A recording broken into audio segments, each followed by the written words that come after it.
Alright ladies, welcome back. Coach Charles here with another video. Right now, not sure what's going to happen with practice this weekend. So on Friday night, right now they're looking at a little bit of rain, still going back and forth, so it'll probably be a daytime decision. We'll see what happens. Hopefully the rain holds off for us. Saturday, opening day. Fantastic time. It's food carts, things to do. We'll be having a big group picture with all the different teams from the county, all taking a big photo. We get to march onto the field. They announce our names and stuff like that. And then we'll be taking our individual and group pictures as a team a couple hours after that. So not as late as it was supposed to be. I talked them down to an earlier time. All right. Also, good news. We got our uniforms in. All right. These are spiffy. All right. These are nice. All right. This is the third season I've been coaching. These are the nicest they've been. All right. So this is good stuff that we got going on here. We have the schedule out. There are 6 doubleheaders, and that's it. All right, 12 games, down and dirty, 6 days. All right, it's going to be tough. They're going to be long days, but I know you girls can do it. All right, it's going to require us just to stay focused, keep our heads about us, and apply everything that we do in practice. Now I know that we've only had the one practice, and you girls were fantastic last week. Thank you for being so awesome last time. Hopefully we'll have a practice this week, and hopefully we'll have one more on the 12th, the day before our first game, all right? Because that first game is going to be tough. We're up against a big, tough team. I've been talking about defense a lot, all right? You girls did some great drills. I got to watch you girls when you work with coaches Jose and Luis, and I loved what I saw. The aggression, the getting to the ball, that's what we need to do to stop some of these teams that we're going to be playing from out of county, from the 4 counties Little League especially. Those girls are built to play, all right? They're tough. Nothing we can't handle because we're Pink Sox, right? We don't give up. We don't surrender. Who cares, all right? We'll get it. We'll take care of it. They'll know that. They'll remember us. I guarantee it, all right? Big thing to do on defense. I've said it. Have a plan. Know what you're going to do. See where the ball is.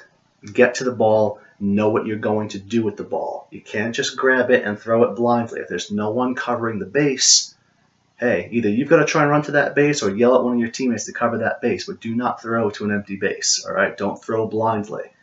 And that's going to be the focus of this video, talking about covering bases. This is one of the toughest concepts to do without actually being on the field to do it. So if we have practice on Friday, we're going to be doing this drill a lot. And it's some of what I talked about the other night, and some of what I talked about in the last video, is you've got your baseball field, or your softball field right here, okay? You see all the positions. When you're standing here, you're at first base here, your pitcher here, your catcher there, the ball is not going to always be hit directly to you. Sometimes it is. If it is, great, awesome, pick it up. But a lot of the times you're going to have to move to the ball. If you have to move to the ball, it might mean that you're moving away from the base you're supposed to be covering. Teammates, pay attention to when that happens, because if you see that happening, you need to back your teammate up so that you can cover that base. So if there's a slow ground ball rolling up first base here, and first base runs down to get it, that's leaving first base open.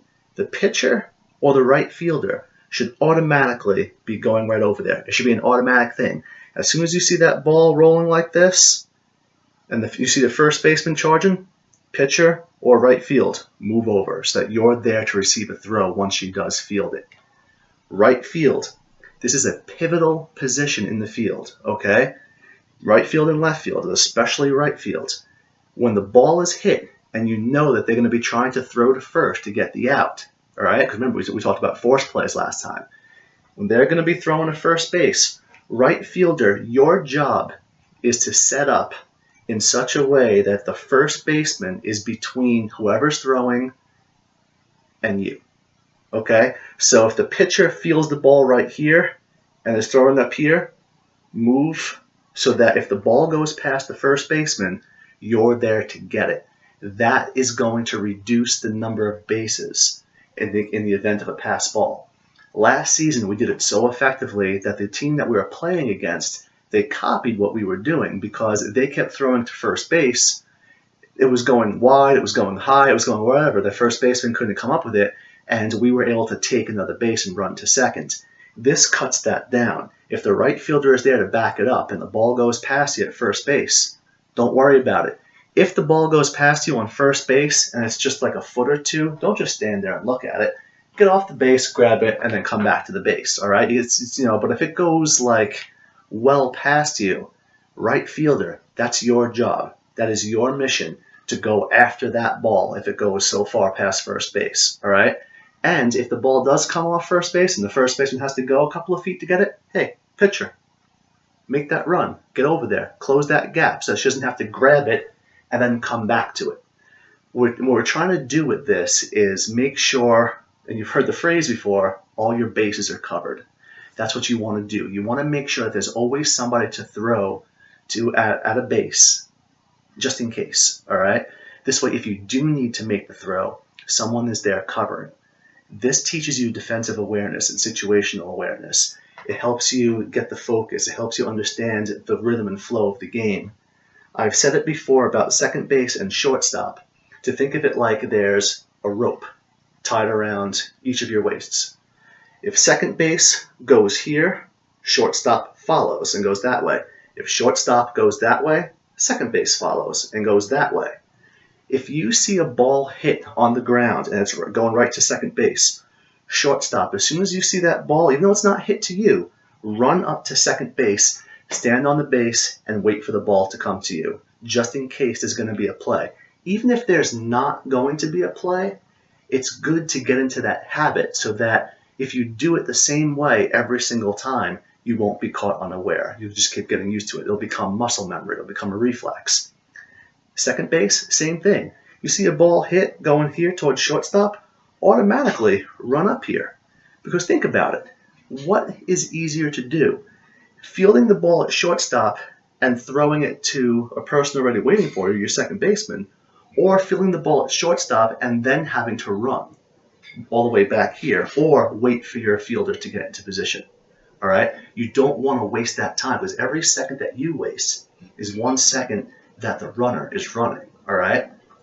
Left field functions much the way right field does, backing up third base. You're in left field, that ball goes past third base. Do the same thing right field does. Get to it. Again, third base, if the ball goes, it comes off your glove and it lands like, 2 feet away, that's not, come on, get off the base, grab it, pick it up, stuff like that. It's okay. You're not rooted to your spot. You're allowed to move out of it to get to the ball. What you don't want to do is get so far out of position that a ball is hit all the way over here and you're at third base and you just want to go after it and go all the way here and you're just completely off the base, completely out of your zone. I understand that when the ball gets hit, it's an exciting time. All right, it gets a little bit chaotic. Everybody wants to have a chance to get the ball. They want to get to the ball fast, but you have to remember where you are. For every action, there's an equal and opposite reaction. You'll learn that in science class if you haven't learned it already. All right? So if you're here, like I said, at third base, and the ball is hit over here, don't run all the way across here, because now what you're doing is you're forcing your left fielder or your shortstop to cover your base. You're forcing your second fielder, your second baseman, to come up here. It creates a whole chain of reaction if you're playing that far out of your zone. All right? It's a little confusing. I know it is. I don't expect you to have this down, boom, instantly. All right? It takes time. It takes practice. All right? And that's why at practice, trust me, there's a reason that we do the drills that we do. Girls who have had me before know that coach is a little bit nuts, right? All right, we can say that. But there's always a method to my madness. There's a reason I have every one of you put at the positions I have you in. When I do a lineup, when I create who's playing where on defense, and I create who's going to be batting in what order, it's not done just randomly throwing names in there. I'm thinking about where you're going to be best serving your teammates and yourself. All right? I put you in a position where I think that you'll be good backing this person up. Maybe it's someone that you're comfortable throwing with already. That's why I'm trying to have pitchers and catchers be teammates who know how to throw it to one another, who are comfortable throwing to one another. It's a thing that, it helps you psychologically, and it just gets you used to doing it. When the Boston Red Sox had a pitcher named Tim Wakefield, he was a knuckleball pitcher. It's a special kind of pitch.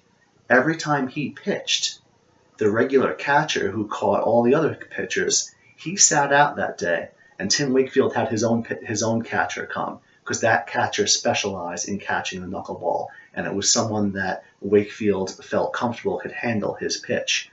I'm trying to build little pairings like that throughout the field, so there is a reason behind it. It's the same thing when I have the batting order set up. Just because you're lower in the batting order, that doesn't mean I think less of you. I've told you on day one, every single one of you matters on this team. Nobody is more important or less important than any other girl, all right? Everyone is an equal in my eyes. When I have you at a certain place in the batting order, it's because that's the best place for you. I'm trying to balance speed and power. If I'm starting out the game, I don't want to have a player that usually hits the ball really, really far, because that's great to hit the ball really far, but I want that to happen when there's a better chance of runners being on base. Maybe you don't hit as hard, but you have a lot of speed. Maybe I want you to help set the table, as we put it. Lead off with a hit and get things done, maybe steal a base, and now you're in a good position to score for the next one who hits with a little bit more power and gives you more of a chance. There is a plan, I promise. It may not always work out our way, but I promise that when I do these things, when I explain these things, and when I set up these practice drills, there's a reason for it, okay? It's to help make sure that you learn the game so you can have super fun, right? Because that's why we do this. That's why I do this. I love doing this. It's fun, all right? Pitcher and catcher, I mentioned a little while ago. Catcher's gear, it's kind of hard to move in, all right? But if that ball gets hit just in front of the plate, catcher, you need to get used to, as soon as the ball is hit, coming out of your crouch, because you'll be crouched down, coming out of your crouch and getting to a ball aggressively, if it's one of those short ones, so that you can make the throw over to first base. Because the pitcher may not have enough time to run in, grab it, turn, and fire to first. All right? So you have to be in that communication. Communication with your teammates is key. Having a plan is key. You see the left center fielder and the right center fielder, you're functioning just like your left field and right fielder, but you're backing up these bases. So if the ball is being thrown this way, it's going from second base. Let's say the ball gets hit right here to second base. So shortstop moves over the cover. Second baseman throws the ball over the shortstop, but it goes past. Well, guess what? Left center field just backed that person up. Opposite, same thing. The ball is hit to shortstop.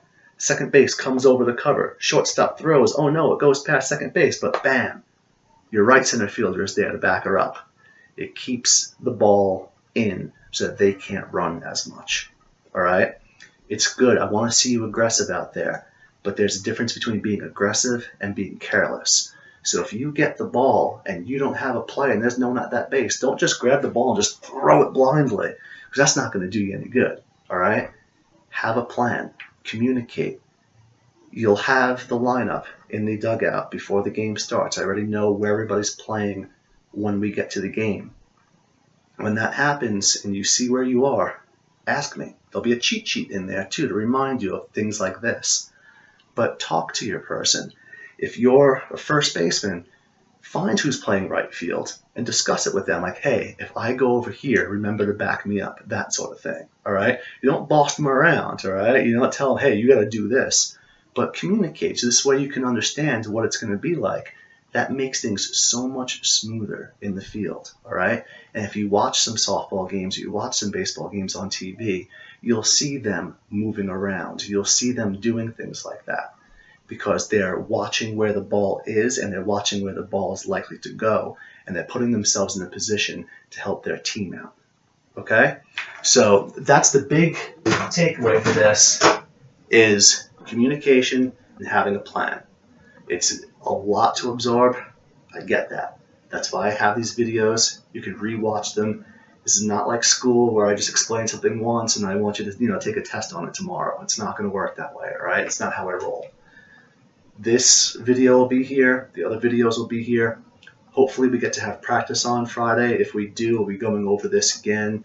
We'll be going over some actual drills to get you actually used to the footwork that's involved in these different positions. And other than that, I will see you Saturday for opening day. I will bring the uniforms. If we don't have practice on Friday, we'll be in full uniform. We'll look great. It'll be a good time for everybody. And we'll let the world know the Pink Sox are here for the 2019 season, right? See you later, ladies.